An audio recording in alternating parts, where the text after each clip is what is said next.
Morning everybody, welcome back to another Morning with Proverbs. For those that are new to this is where we share a short 2-minute video sharing from the book of wisdom, otherwise known as the book of Proverbs, written by the wisest king that ever lived, King Solomon, who asked God for one thing. He never asked for money, fame or power, even though he got it. What he did ask for, more valuable than anything else, was more of God's wisdom and more of God's knowledge of how to really be successful in this life. But more importantly to Solomon, to show other people how to really be successful in this life too. So that's why we have the book of Proverbs. And let's really get into this. For those taking notes, we're reading from chapter 18, verse 11, and he reads this. The wealth of the rich is the fortified city. They imagine it, the unscalable wall. Solomon, understand, is saying this from a first-hand experience. He had more money than anyone else that's ever been on the planet. All right. He says the problem with rich people, they think it's a fortified city. They imagine, so this is not real now, they imagine that it's an unscalable wall, that problems can't get in.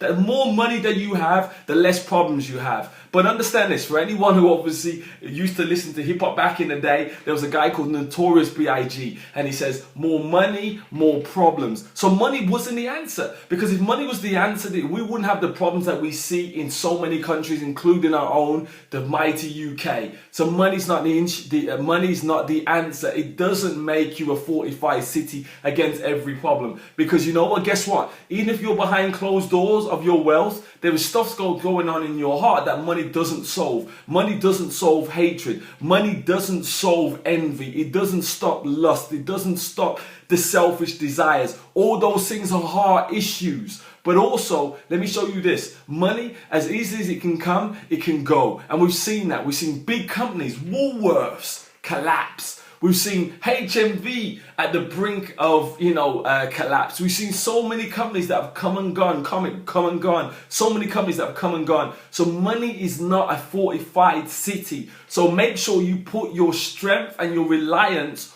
on the one thing that is sustainable, and that is God.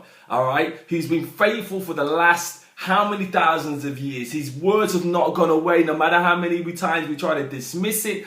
The Bible is still the #1 selling book out there, right? So there's got to be some truth in it. Now, I know for myself, first-hand testimony, it has been my fortress. It has been my unscalable walks. When problems come, do you know what? I know how to deal with it, because I'm putting my strength in something that lasts and that can deal with the heart. So God bless you. And as we always say, we Gen Hope, God's gift to us is life. What we do with that life is our gift back to God. Be best, but more importantly, go out there and be a blessing. God bless you. Bye-bye.